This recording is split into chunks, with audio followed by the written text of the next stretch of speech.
come on in and say hello.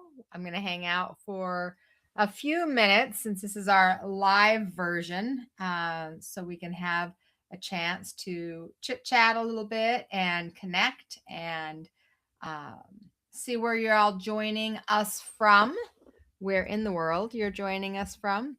And of course, it takes about 2 minutes really to get this whole system up and moving. And so there's a big lag time.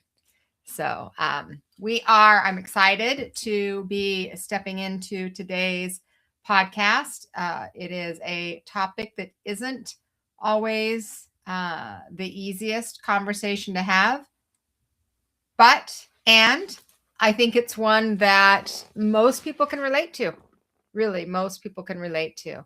So, hey, Rita, good to see you, my friend. So we're just hanging tight for a couple of minutes as we give a chance for everybody to get on and join us live. It's always fun to do the live recordings. I've just been thinking about, I'm going to be gone for a couple of weeks when I go to Ireland and Scotland in June. And so I've been thinking about how I'm going to do the podcast. Am I just going to record it in advance? So there won't be a live. I'm not sure. I haven't decided yet. So we'll keep an ear out for that. But come on in, friends. If you are joining me live, say hello so I know you're there. Let us know where you're joining us from so we can tune in to you and tell me what your weather's like, because here's the thing that's crazy is Arizona is beautiful. It's like 80 degrees, which is unusually cool. It was snowing in Denver, snowing in Canada. So who knows what's going on with that weather. Anyway, we are coming to you. Let's see. Go ahead and say hi in the chat, friends, if you're joining me live. Rita, Sunny, when you have a question prior to the podcast, where do we ask that question on the School of Light website somewhere? Yes. So there is a link. I think it's called podcast, Rita. Let me just check. I think it's under podcast. So SOLtalk podcast. So if you go to the SOLtalk podcast, let me just see if the link is there. I think the link to ask a question in advance is there. Yes. So on the left-hand side of the School of Light website, go to SOLtalk podcast and click on that submit your heart-to-heart question in the very top post. And it is right there. But I will go ahead and put this link in for all of you so that you know where to go for the heart-to-heart questions if you want to send them in advance. That's what she's asking about, friends. If you are on live, then you can always ask the question right here. But if you are wanting to ask the question in advance because you're not going to be able to participate for whatever reason, then you can ask it right there. Okay, there you go. Thank you, my friend. All right. Friends, great to see you. Happy to be here. Happy Tuesday. It is time for SOLtalk. Angel, Michelle, Jen, Rita, Billy, great to see you guys. All right, let's dive in. Are y'all ready? Okay, I'm going to start. For sure, say hello so I know you're there, okay? For sure, I always like to start with just asking you a question just to kind of see where you're at, where your head's at. So here's the question I have for you today. Are you someone who has had an experience where you have been in a particular time in your life where everything was just falling apart, like all at once, like all the things that you were working on and you built, it felt like they just kind of crumbled away. Relationship maybe ended, the job that you had, the identity that you were carrying, maybe it stopped fitting for you. I'm finding that a lot with my clients. And even the feeling of connection or faith that you had gets quiet or feels like there's less of it.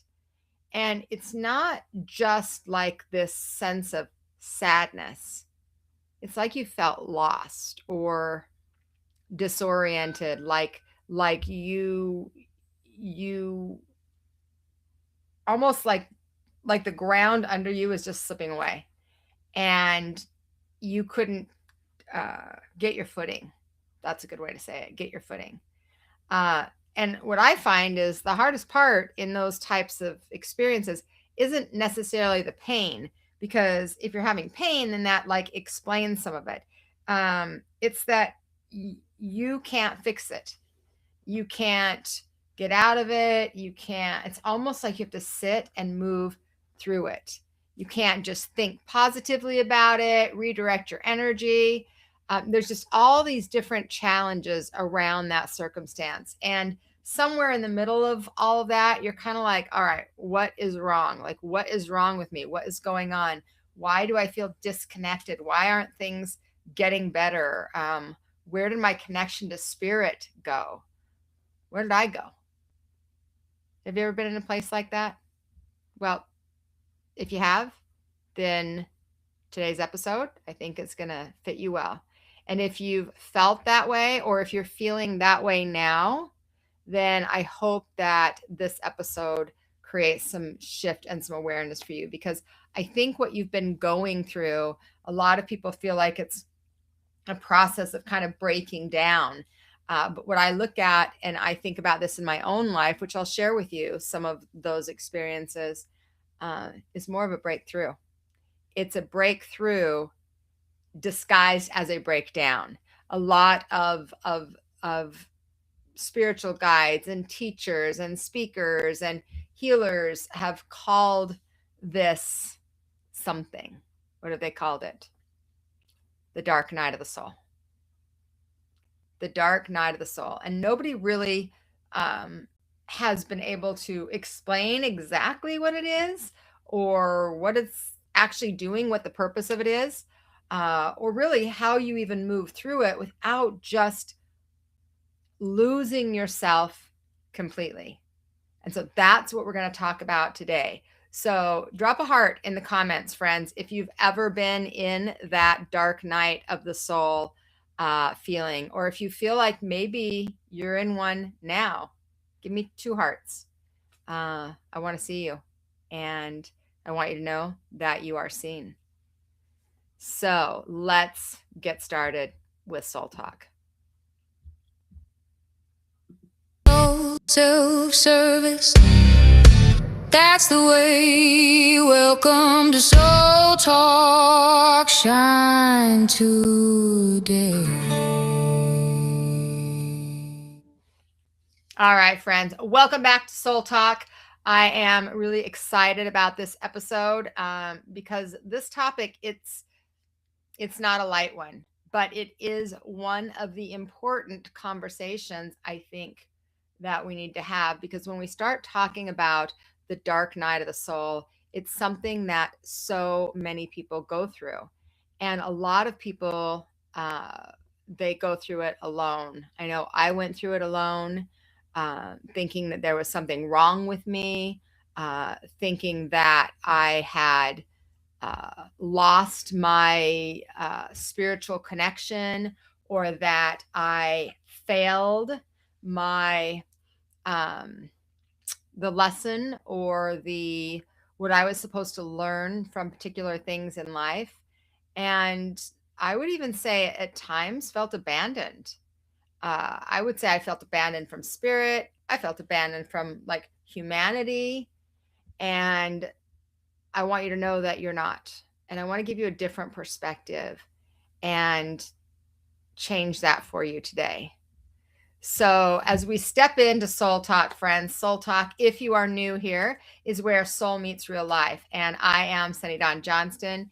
And this is a space where we talk about all things spiritual, practical, grounded, everyday stuff in everyday ways, because your spiritual life is not meant to be separate from your real life. A lot of people have this and this, right? And I think it's meant to live from the inside out. We are here to expand and to grow and to heal and to connect with that spirit, to remember who we really are. So if you're here live, say hello in the chat. I love seeing you there. If you're watching the replay, I read every single comment. So be sure to leave yours there as well. And if this podcast is supporting you, please like, subscribe, share it with someone that you think needs it. If you're watching it live on YouTube or social media, you can tag somebody that you think could benefit from it right there in the comments. And let us know in the comments how it's working for you. All right. I truly appreciate it. And it means a lot for you to be here and takes time out of your day to be with me. So thank you, friends. All right, guys. So I want to start, I guess, probably where I always start, which is just sharing things that are real in life. Because certainly I think you know enough about me to know I do not stand here and claim to teach something that I have not walked, that I am just on the outside looking in. I have been there more than once. More than once. I'm sure many of you have been there more than once as well. When I think about the term dark night of the soul, I think about not only like on a soul connection, what's happening internally, but I also think about the things that are happening externally, because oftentimes those are the things that get our attention, right? The things happen outside of us, the changes in our lives, the loss of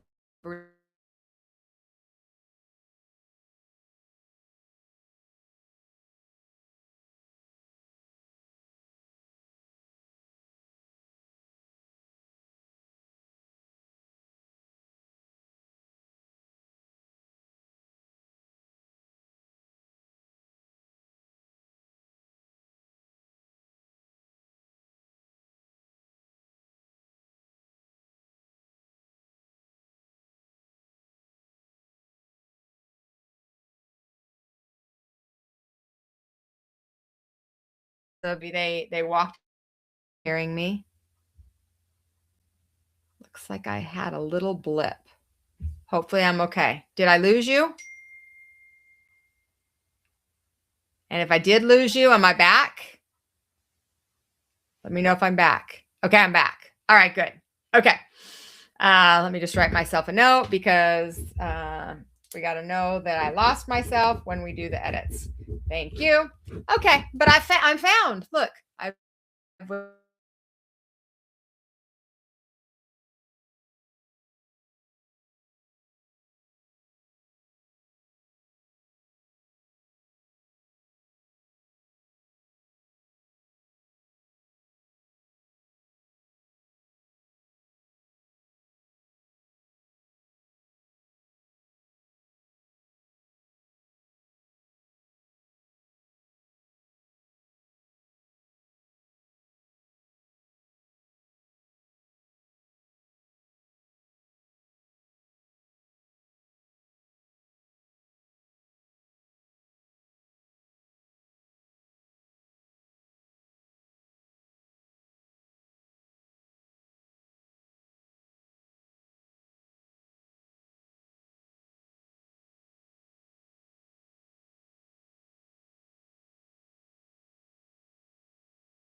okay.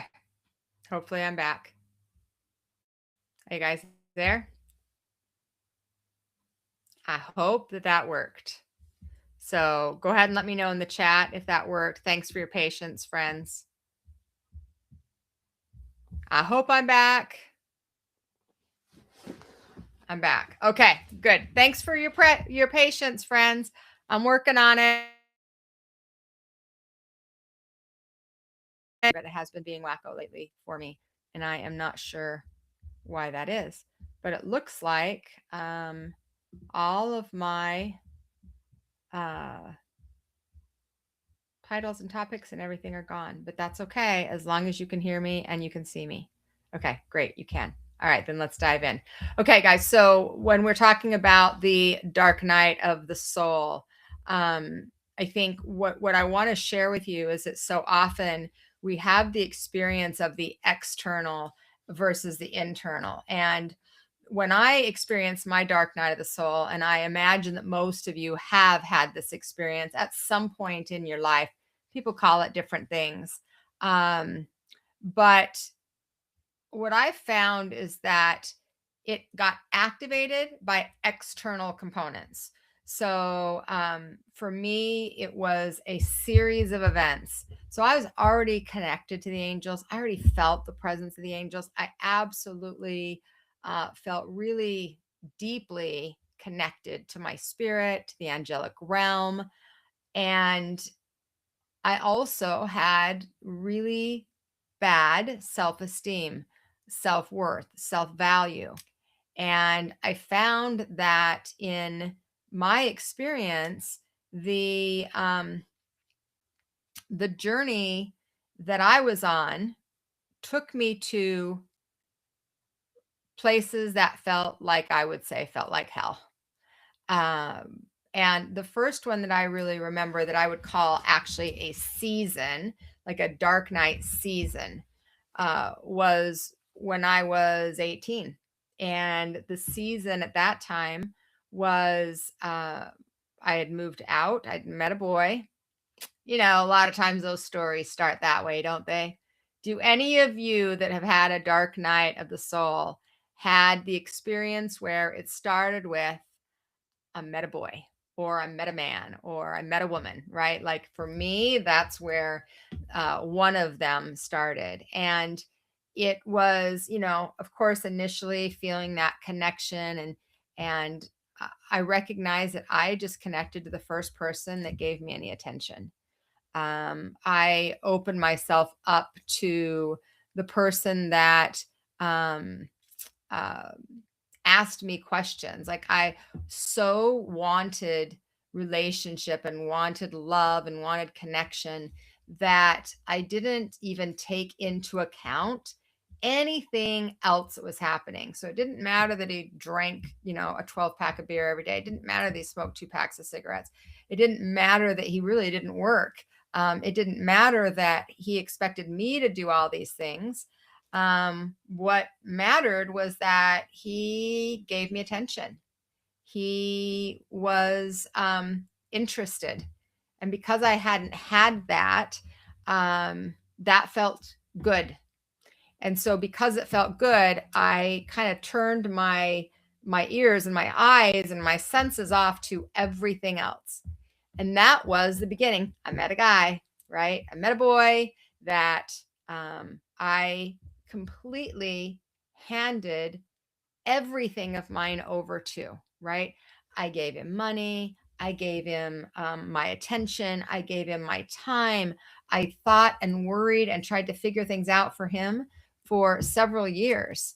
And during that dark night of the soul, what I realized now that I didn't know then was that I had began a pattern of sacrificing myself for someone else.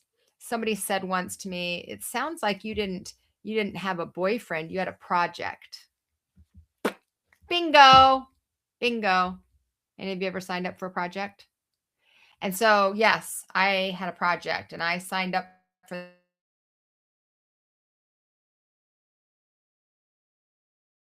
person to love me enough for that project. And I was trying to love me enough to stop drinking, to love me enough to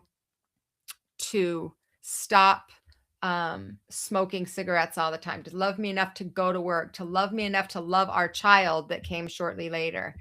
That was the project. And what I didn't realize is that I couldn't help him love me enough because I wasn't loving myself enough.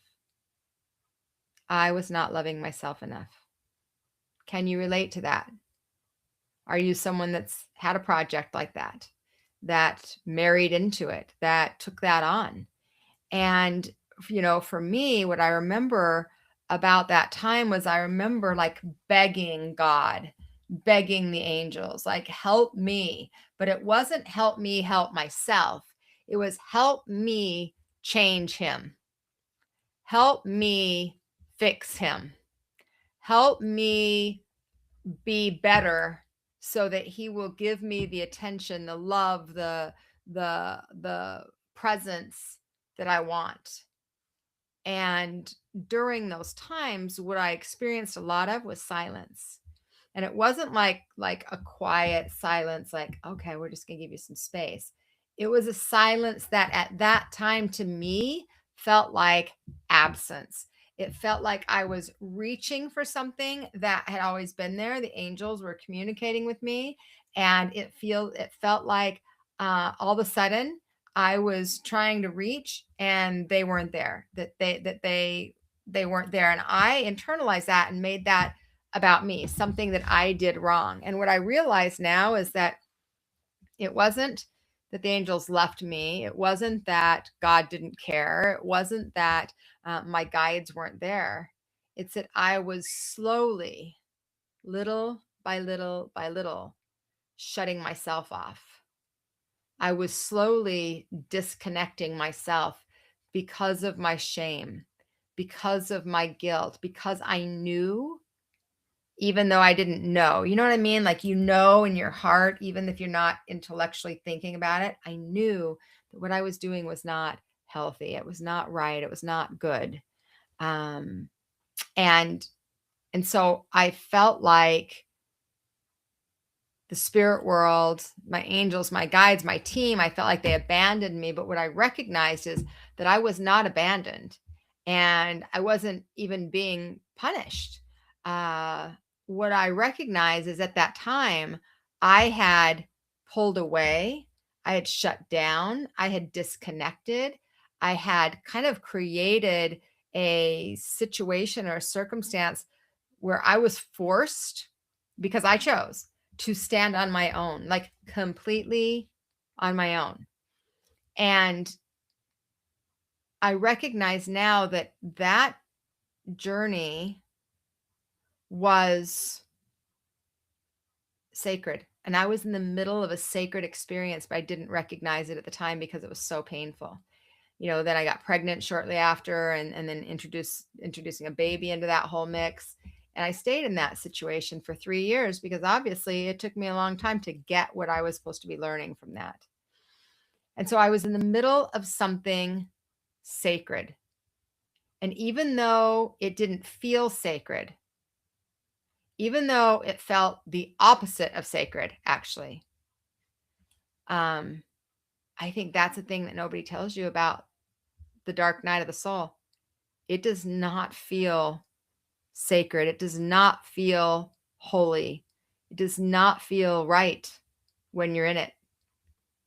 When you're in it, it feels like loss. It feels like pain.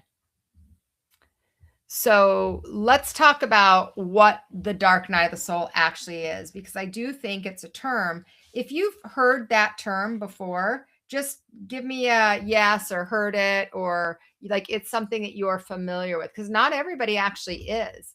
But it is a term that gets used a lot, especially in spiritual circles, you know? And I think sometimes it gets used in an incorrect way. And what I mean by that is, just because you're having a hard time does not mean that you're in a dark night of the soul. So every hard experience that you have, hard moment that you have, or bad week that you have is not a dark night of the soul. Even if it's a difficult month, and experiencing things like grief and loss and disappointment, those are so painful and they're absolutely real, but they don't automatically make it the dark night of the soul either. A dark night of the soul actually is coming from something more specific than that. And it's more like a profound spiritual crisis. It's a time where I think you start your identity starts to break down, your beliefs start to break down, the foundation or the structures that you've built around your life break down, in service, this is the part we don't see at the time, in service of something deeper wanting to emerge, wanting to come through. And so for a lot of people, they recognize many of those same qualities, but they don't necessarily recognize it as a dark night of the soul. And then others, when they're going through grief or loss, consider it a dark night of the soul. But the difference is that it is a spiritual crisis where everything is kind of falling apart. That's what was actually happening to me. I was in this relationship. I was losing parts of myself, and they were the parts that needed to go away, but I didn't want to embrace what it was bringing to me yet. Right? It took me some time. I did a little bit of research because I was curious where the dark night of the soul actually came from, the term. And that term came from a 16th century Spanish mystic named John of the Cross. And what he would describe was a period of social or spiritual desolation, where the soul or the spirit feels completely stripped of all of the things that it's used to, of comforts and securities and even presence, but not from a place of punishment. This is the key. Not from a place of punishment, from a place of preparation. Preparation for a deeper, more expansive connection with spirit, deeper than you've ever had before. Because the dark night of the soul is not, it does not show up for people who aren't, who are struggling with their spirituality generally. It usually comes, you ready? It usually comes to people who are ready to go deeper. That's my experience. Who are asking for, wanting change, wanting to go deeper, maybe not recognizing it in that current circumstance or situation. And it comes whether you feel ready or not. And it might not be, you might not say, okay, spirit, let me experience this, this, and this, but you're like, I want to have a deeper connection. I want to open up more. I want to heal through the bullshit of my life, right? So it comes when there's a part of you or a identity or a version of you that you've been living as that has taken you as far as it can take you. And that something inside of you, you can call it your soul, your spirit, the divine intelligence within you, recognizes that it's time for more and loves you enough to create that for you. So what that more is, it could be more truth, it could be more depth, it could be more authenticity, it could be more freedom, it could be more possibility, it could be more love. And a lot of times, the only way to get there is to break down what was. So what it actually looks like then, because I do think it's important to start to give you some clarity around this. The dark night of the soul often involves some kind of loss of faith, not on a permanent level, but something that happens in usually an experience in your life. And the tools that you used, and maybe the church that you went to, or the community that you were part of, or the practices that you used to use, stop working, or stop working to the level that feels good, feels right. And so then you kind of, in the dark night of soul, oftentimes you'll feel like you're going through the motions. And those practices that used to work feel empty. They feel hollow. Meditation, you don't feel connected the same way. Or the connection that you had feels more, feels quieter. It also, the dark night of the soul also generally, in my experience, involves a identity crisis. the role that you played, the beliefs that you've had, the story that you've told about yourself and who you are, they stop fitting and it feels out of alignment. But you don't know yet what it's going to look like on the other side of it. So you don't know who you are without those identities and beliefs, and you don't know where you're going. So it can be a very confusing time. And I notice a lot of people when they're in that dark night of the soul, they isolate. And even if people are around, they still have a tendency to isolate, because there's an experience that's happening that's so internal and personal, and hard to understand, that you just feel very alone, even if you're in a room full of people. And so the dark night of the soul is kind of like, if you think about it, as like stripping away of the things that are no longer in alignment with the next iteration of your life. So those relationships that no longer align, the careers that no longer fit, the beliefs that that no longer feel in alignment, and maybe never were yours to begin with in the first place. Maybe you bought into beliefs of your family, your friends, your community, your church that actually don't fit you. And then any other version of yourself that was built maybe from pain, maybe from growing up, maybe from a need to survive rather than a need to and a desire to thrive. And so a lot of times, some of you that have been in my classes will hear me kind of call it the void. And that void is in between space between the dark night of the soul and the identity that you're stepping into, where the old stuff is starting to fall away, but the new stuff hasn't quite gotten there yet. And you're just in the frickin' middle.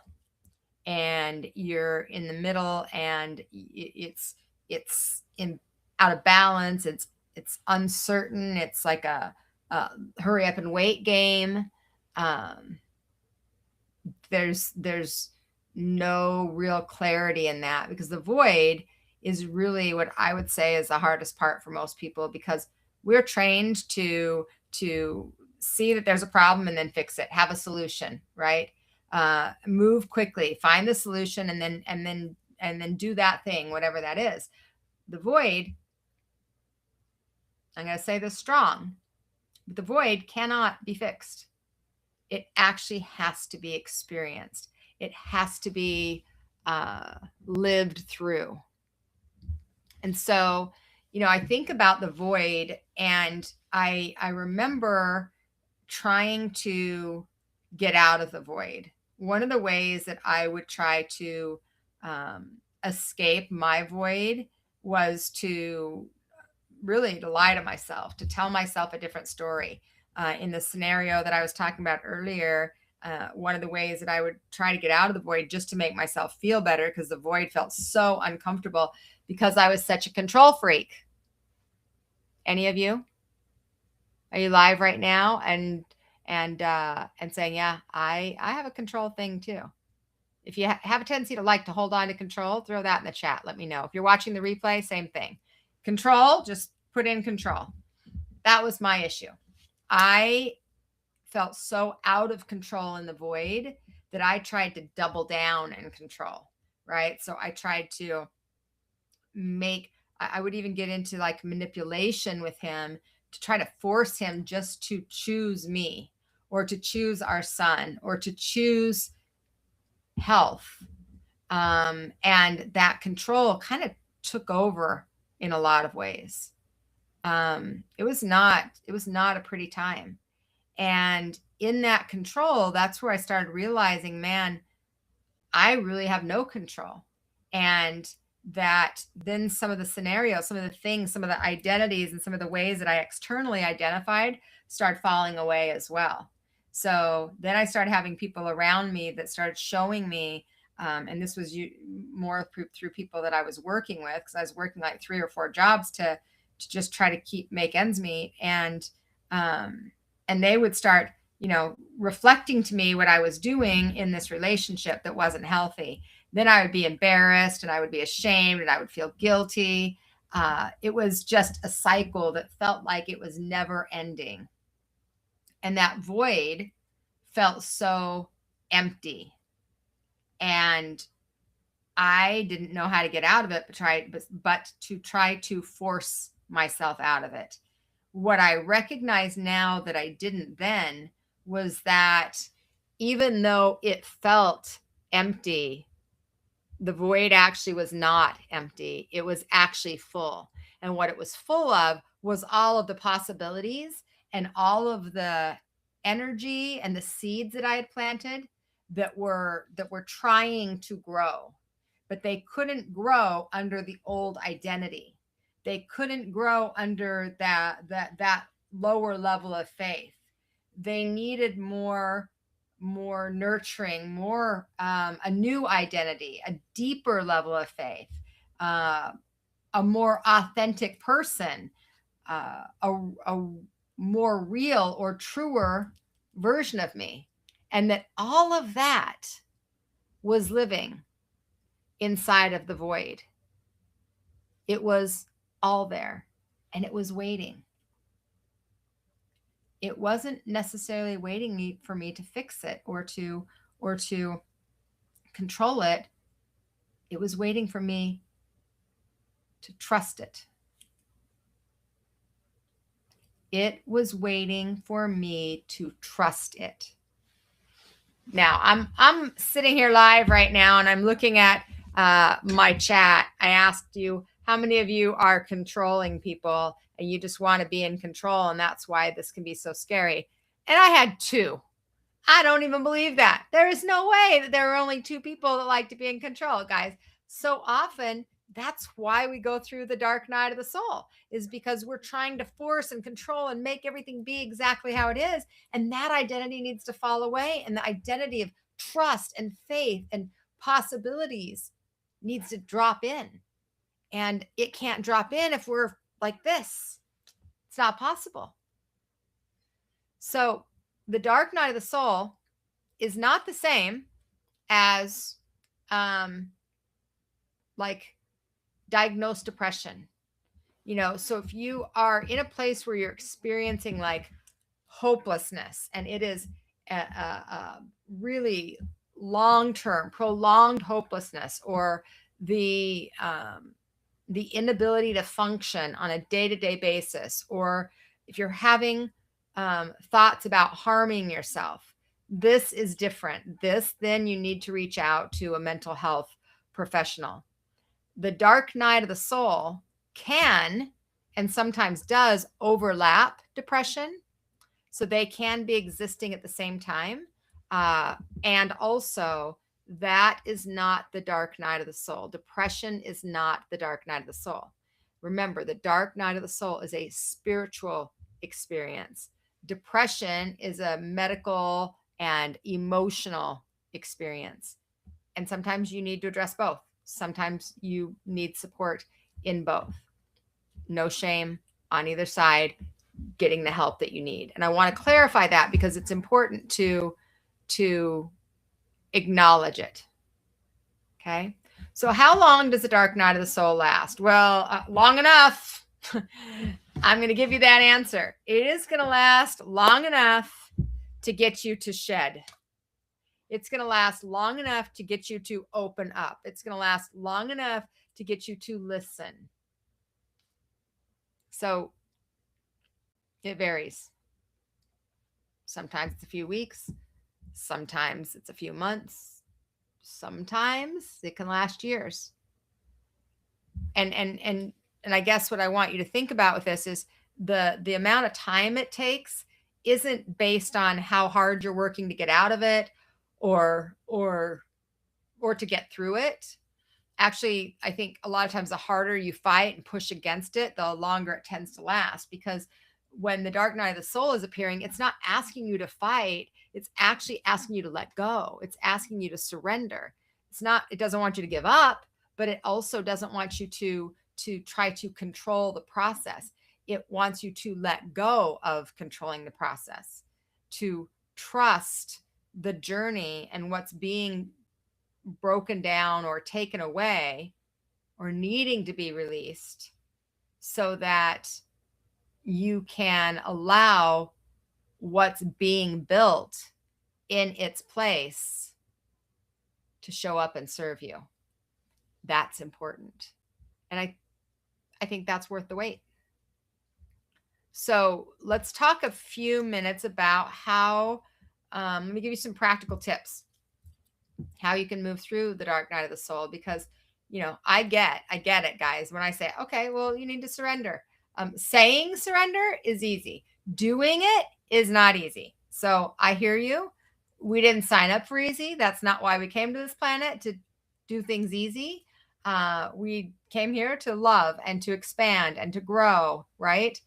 But there are some tools we can use that maybe can help you in the surrendering or the releasing of. So number one, stop trying to fix it. I know that probably goes against everything inside of you. It for sure did me. But the dark night is not like a problem that we're trying to solve. It's a process, and it's helping us to expand. And the moment we stop spending all of our energy trying to force it to stop, then you actually free up the energy to move through you so that you can move through it. Okay, so the first one is stop trying to fix it. Okay, the second one, find one thing that really feels true in connection with your heart, your mind, your spiritual journey. Just find one thing. When things feel unsettled or uncertain, when nothing feels solid, find one thing that feels solid. One thing. So maybe it's I'm breathing. Maybe it's I woke up this morning. Maybe it's, you know what, I've done hard things. I can do hard things. And maybe it's that there's something inside of me that desires change, desires growth, desires something different. And so it's open to reaching for that. Just one thing. And then hold on to that.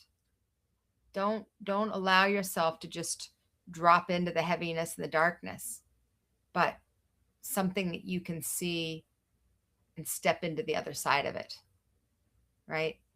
The third one is let yourself feel, let yourself grieve, let yourself release the emotion. The dark night of the soul is loss. There is loss there. Loss of who you were, loss of what you have believed, loss of the life that you thought you were building or that you were creating or the way that you thought it would look. And that's okay to grieve that. Now, I don't want you to stay stuck in it, but it absolutely is okay and necessary to grieve it. We don't want to bypass it. We don't want to avoid the feelings of it. So if you need to cry, cry. If you need to scream, scream. If you need to beat the shit out of some pillows, beat the shit out of some pillows. If you need to sit in the sadness and just feel what's in there and what's true, that's okay. Grief is healthy. Grief is not weakness. Grief is how we honor the things that have mattered to us. Okay, so feel it. Don't stay stuck in it, but feel it. Number 4, stay connected. Even if connection feels lacking or disconnected or impossible. And it's hard because the dark night actually makes you want to separate and just go in. And that isolation will feed the darkness. So you want to allow yourself to be in connection or community with people that can get it. So that you don't have to explain all the details of what you're going through. Just, hey, I'm in a hot spot right now. I'm challenged right now. And you might not even have the words to say what it is, but if you're around people who love you, or if you're around community that can support you, If you want to go out in nature where nature heals, you do the things that can remind you that, okay, life is happening. It's continuing. It's not the end of the world, and it will continue. And how can I now be a part of the continuance of it? And then number 5 is trust the timing. We like to do things in our time, not divine time. And this is the one that I think can be frustrating and freeing at the same exact time. You are exactly where you're meant to be. You're not failing. You're not doing it wrong. There's nothing the matter with you. You're not behind. You are stepping into, you are embracing, you are becoming that next iteration of yourself. And it takes, in the human realm, it takes time. I think that's one of the reasons we get out of alignment with it or feel frustrated with it, is because our spirit is used to no time. And the humanness, it's time. And it does not feel good to have to sit and wait, right? But if you are actually taking action, if you are honoring yourself, if you're recognizing and having a belief that it takes the amount of time it takes, and that on the other side of that dark night of the soul, there is a version of you. Please hear this, friends. There is a version of you that is more who you are, more real, more aligned, more connected, more alive than the version on the other side. So when I think back to my first awareness of a dark night of the soul, being 18 years old, to the version of me today through various iterations of that person, it's completely different. And that's what the dark night brings you. It very likely will hurt. It very likely will stir some things up, unsettle you, unground you in ways that are difficult to go through. But the time, the energy, the expansion, and the growth will not be wasted. All right. So there's your 5 steps to move through the dark night of the soul. If you feel guided, I'd love for you to share maybe a little bit about your dark night of the soul experience. Or in a few minutes, we're going to be coming up on our Heart to Heart with Sunny. And so if you have a question that you'd like to ask about anything, it doesn't have to be about the dark night of the soul, certainly can be, then go ahead and throw your questions in the chat with a couple question marks in front of it, so I know it's a question for me for our Heart to Heart segment, which is coming up in just a minute. But right now, we are going to pause for a moment because I have something that I think you all might be interested in connecting and jotting down on your calendar. So on Wednesday, May 27th, friends, from 5 to 6:30 Arizona time, I'm hosting a free live webinar called You're Not Tired, Your Energy is Being Drained. And I think this is really important. If you are somebody who's been going through a dark night of the soul, that can absolutely have some energetic depletion. You're carrying a lot, you're absorbing a lot from the people around you, the environments around you, what you're listening to, what you're seeing, what you're paying attention to. And so you can be running on empty. You could also be giving your energy and your power away in a variety of different ways. And so once you run on empty for so long, you're not fueling yourself up. That darkness can feel even darker than it needs to when you feel drained as well. So in the webinar that we're going to do, so that's next Tuesday, in the webinar, you will really begin to start coming back to yourself. So it's free, it's live on Zoom, and I will be there to also answer your questions directly. So the link will be in the description on YouTube, but I'm going to throw the link up here for you as well, so you guys can go and grab it. It is schooloflight.biz/webinar. So it's a free webinar, May 27th. So that's that's 9 days away. So it's Thursday. And I think it's really going to be a great way to help you, especially if you relate to the energetic struggle, to really have some tools. This will give you a lot of tools to be able to step into. So schooloflight.biz/webinar, friends. All right. Now, my favorite part of our Soul Talk podcast is my heart to heart with Sunny. This is where we just sit together and we talk about real life, real questions, real conversations.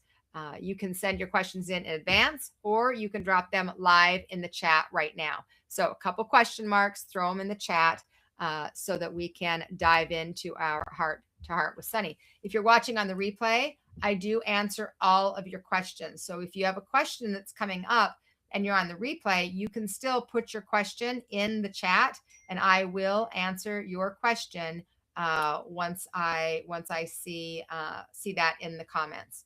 Okay, so let's start our heart to heart with Sunny.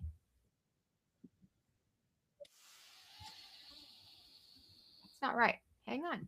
We'll do this. Soul Talk conversations, live in every word. Bring your questions, bring your truth. We're here to explore. Heart to heart with Sunny. Open up the door.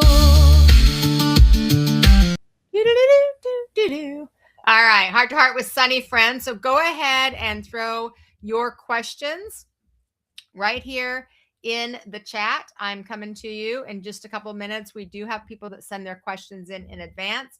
So I have a couple of questions I am going to answer here first. Then I'm going to come live to the audience online. So first question, have you done an episode on grief? Because I think that I'm going through is very much connected to grief and I want to heal and go deeper.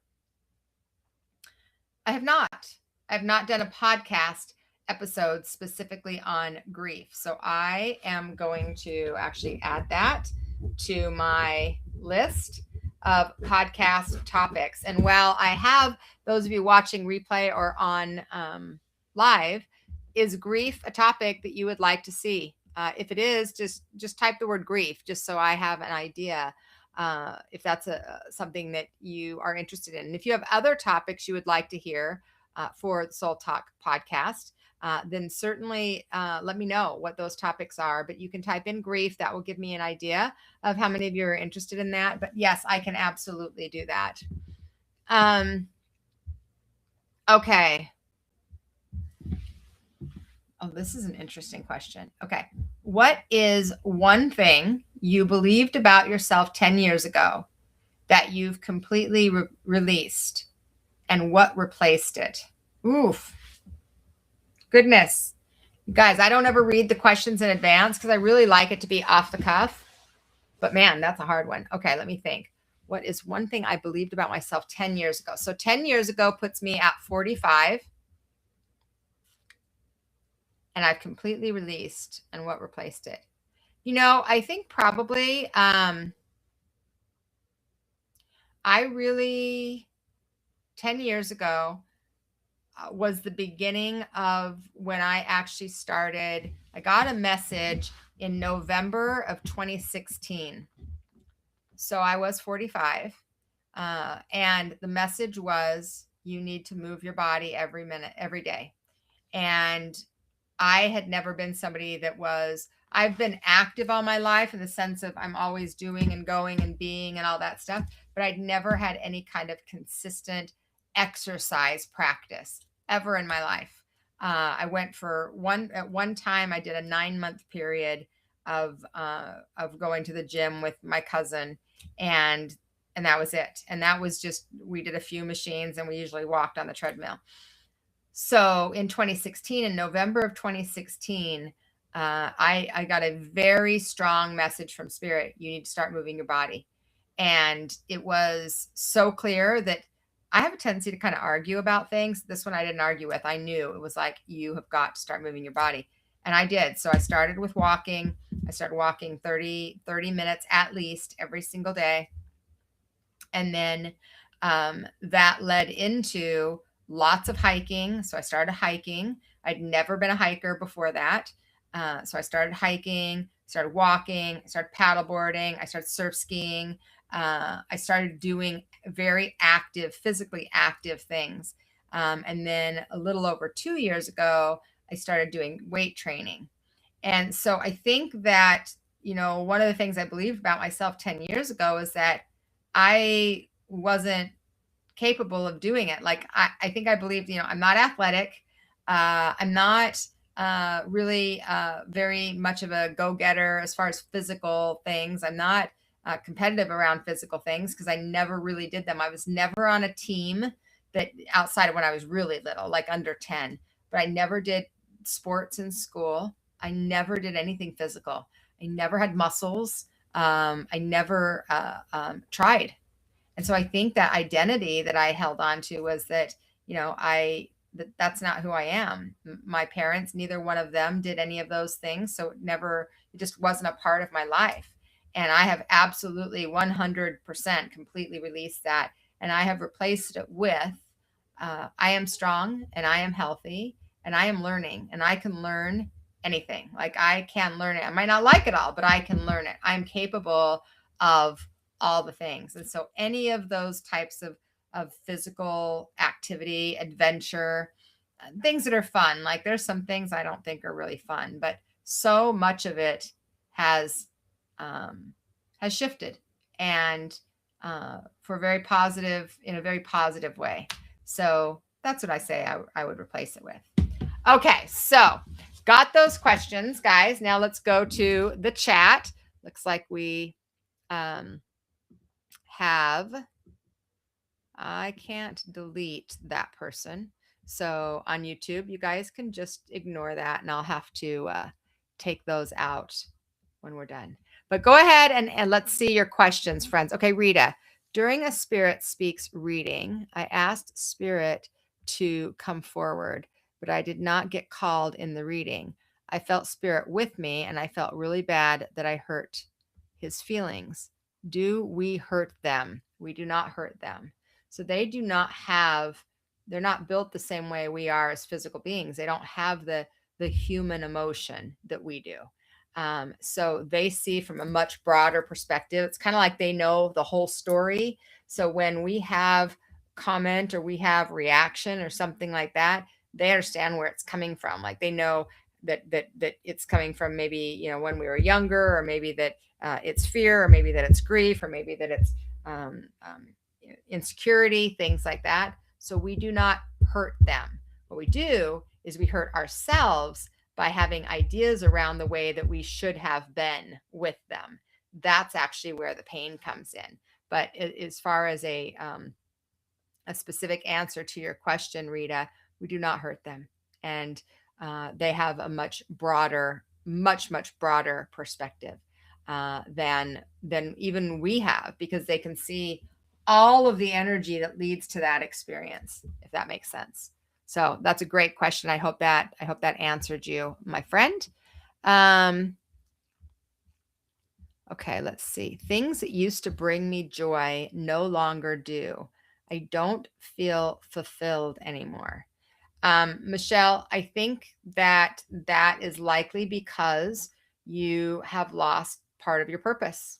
Sometimes when you have, sometimes when you're either not working, or maybe you're not raising a child, or maybe you're not doing the things that you used to do that you had an identity around, that you don't feel like you're as purposeful, like you don't have purpose in life. I actually just had a conversation with one of my gals from my mastermind, talking about that exact thing, and purpose. And I said to her, and this might be valuable to you too, Michelle, I said, the thing is you need to be reminded of your purpose. And her thought, she'd come to a Sedona retreat, a couple of them actually in the past. And she's like, that might help me. That might help me remind me of it, right? Like, to get me back into that space, being around people that activate that purpose energy, or that inspire you to stand more in your purpose, could be really valuable for you, Michelle. But what I would do is focus on purpose, and where, usually organizing our cabinets, that can give us purpose for a minute, but it doesn't give us purpose for a consistent basis. And because you use the term fulfilled, it feels to me like then there's some emptiness. I would look into purpose, my friend. I hope that helps. All right. I have a difficult time with my ego. So much shame on my choices. First off, I'm sorry to hear that, my friend. That's difficult when you feel that way. Shame means that I made choices that are in and of themselves just wrong or bad. And what I want to remind you of is we make choices based on our awareness at any given time. And oftentimes, I've had two masterminds back to back that are my masterminds that I facilitate over the last week, and one of the comments that we were talking about was that sometimes you only make the choices that you think are available to you. You don't know that there's so many other choices because you only have a particular lens that you can see through. So you feel like these are the only 3 options I have when there might be 20 options out there. But that's because of the frame of reference you have. It's because of the perspective you have and the life experience that you have. So what I would say is that if you're stuck and you tend to be in that shame cycle so often, you probably need support. I would suggest community, of course. You probably need support because a lot of times when we're in that ego and we have these shame cycles, we just sit in the cycle and ruminate, and we need something to interrupt the thoughts. Otherwise, we're just going to cycle through the same thing we always do. We need other people to have something else to say. We need somebody to give us a different perspective. Podcasts like this, books, all those things can make a difference. And I would say community, people around you that love you, but not always family, because family can't always be the one to subtly suggest things. A lot of times we ignore the family messages, but we're open to people that are more like friends or even acquaintances. So I would encourage that, Barb, and that would be a great topic to talk about too, is shame, right? So I'm going to hold that, put that in there. All right. Financial recovery after narcissistic abuse. Thank you, Sunny. How to rebuild safely and trust again. Chris, that's Chrissy. What I would say is you begin by trusting yourself. And when you have been in an environment or circumstance with a narcissist, one of the things that we have to remember is that narcissists do what narcissists do. And if you are somebody that feels like, oh my gosh, they took advantage of me, and how was I so stupid? And how did I not know this? And what could I not do? Why did I miss this? All the signs. Well, they're very good at it. They're very good at doing the thing that they do. And so it's not about you being bad or wrong. It's about them taking advantage of you. Now, that does not mean you're a victim. You can be victimized and not be a victim. So the trust has to come back to you first. You begin to trust yourself. You begin to trust your choices. You surround yourself with people that hold you in a higher space, in a kinder place, in a more loving and gentle place, because likely you did not have that. And you go one day at a time to rebuild.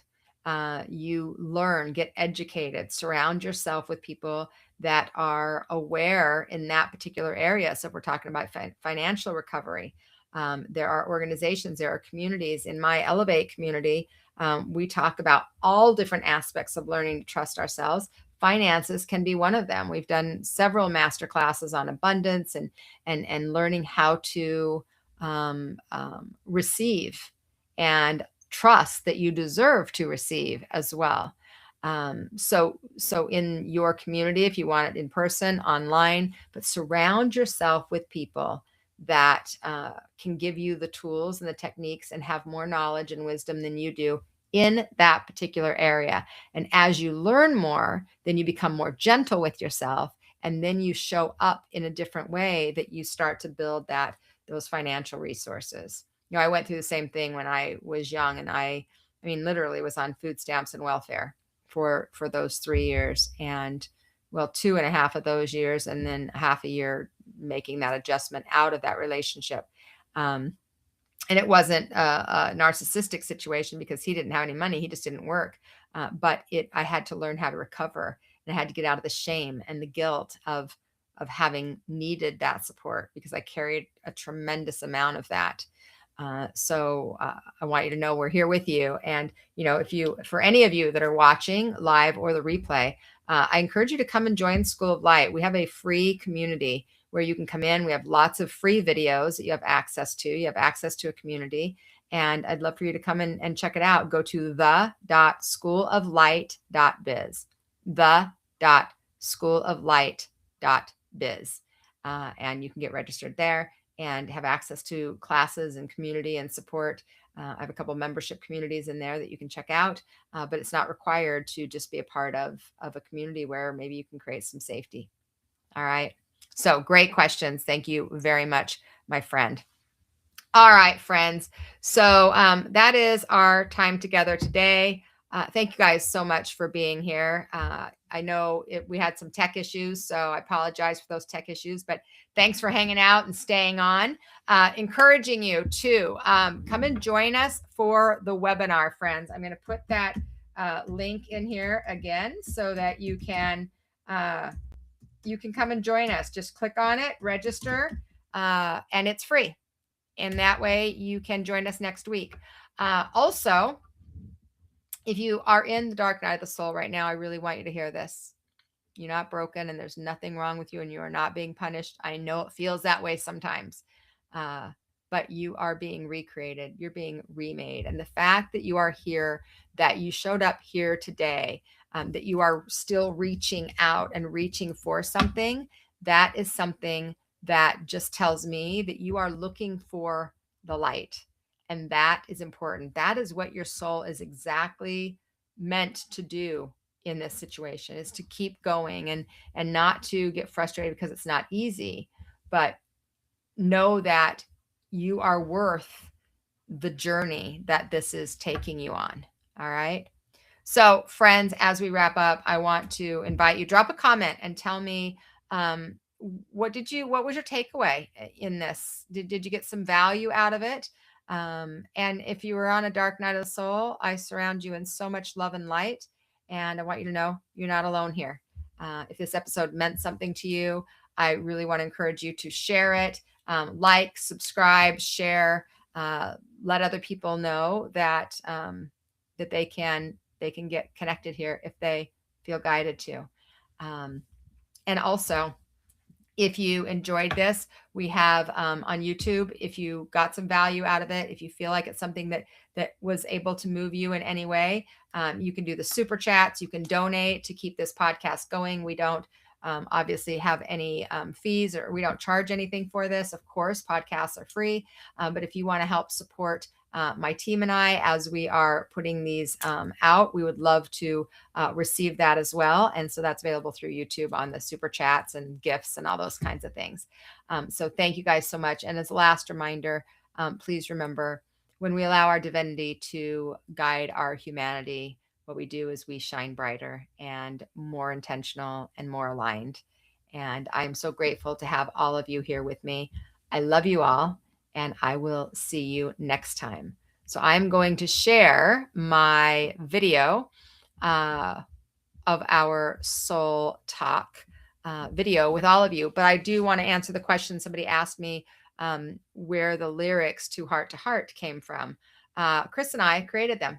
So we wrote the lyrics, and the band that is playing the song, both the song I'm going to play right now and the Heart are actually AI songs. So it is an AI band. Chris still has to go in and adjust all of the elements of it. But that's how we created both of them. Pretty cool, huh? All right, guys, let's dive into SOLtalk. Here's the video for SOLtalk. I hope you enjoy it.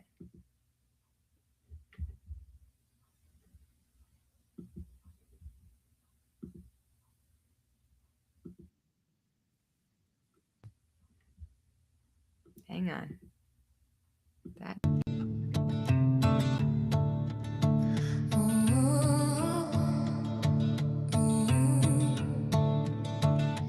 25 years on this road, rewriting every story I'm told. Love from the inside out, that's what it's all about. So self-service, hear the call.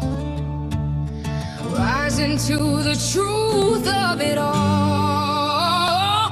This is Soul Talk. Feel the light where your soul ignites. No more hiding who you are.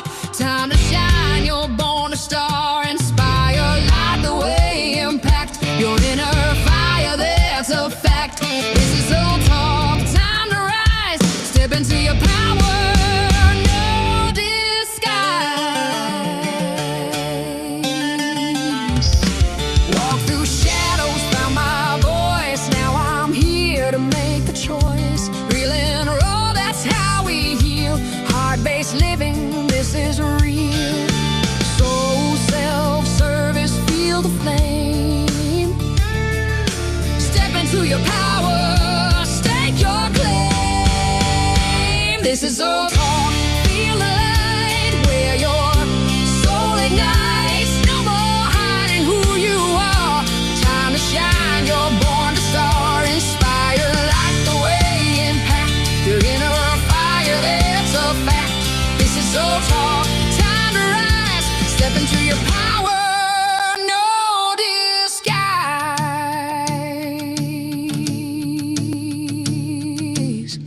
Light leaders rise up strong. This is where you belong. From the inside, watch it grow. Let your brilliance overflow. World needs your light right now. Plant your roots and claim your ground. This is Soul Talk. We rise as one. Soul alignment's just begun. No more playing small or safe. Step into your sacred space. Inspire, light the way. Impact, live in truth. That's where it's at. This is Soul Talk. Here we stand. Light leaders, hand in hand.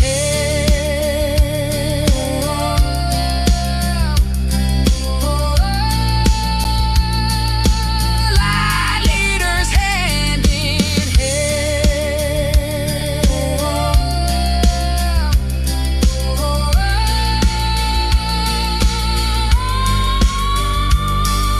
Soul self-service, that's the way. Welcome to Soul Talk. Shine today. All right, friends. I hope you enjoyed that little soul talk for you. And I look forward to seeing you. I will be live here on Tuesday at noon Pacific time. Every Tuesday live until we get to the end of June. And then I'm going to be not live for a couple of Tuesdays because we're going to be in Ireland and Scotland. But I will look forward to seeing you next week. Have a beautiful, beautiful rest of your day. Thank you all, friends. Have a good one. Mwah.